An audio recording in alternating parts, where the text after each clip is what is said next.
ఈరోజు మనం 16వ కీర్తన చదువుకుందాం. దేవా, నీ శరణు చచ్చి ఉన్నాను, నన్ను కాపాడుము.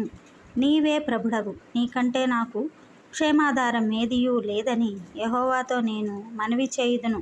నేనీలాగందును, భూమి మీదనున్న భక్తులే శ్రేష్ఠులు, వారు నాకు కేవలము ఇష్టులు.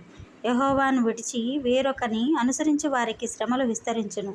వారర్పించు రక్తపానీయార్పణములు నేనర్పింపను, వారి పేర్లు నా పెదవిన నెత్తను. నా స్వాస్థ్య భాగము, నా పానీయ భాగము నీవే. నా భాగమును కాపాడుచున్నావు. మనోహర స్థలములలో నాకు పాలు ప్రాప్తించెను. శ్రేష్టమైన స్వాస్థ్యము నాకు కలిగెను. నాకు ఆలోచనకర్త అయిన యెహోవాను స్తుతించెదను. రాత్రి గడియలలో నా అంతరంద్రియము నాకు బోధించుచున్నది. సదాకాలము యెహోవా యందు నా గురి నిలుపుచున్నాను.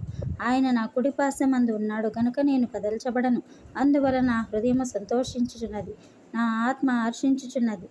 నా శరీరము కూడా సురక్షితంగా నివసించుచున్నది. ఎందుకనగా నీవు నా ఆత్మను పాతాళంలో విడిచిపెట్టవు, నీ పరిశుద్ధుని కుళ్ళు పట్టనీయవు.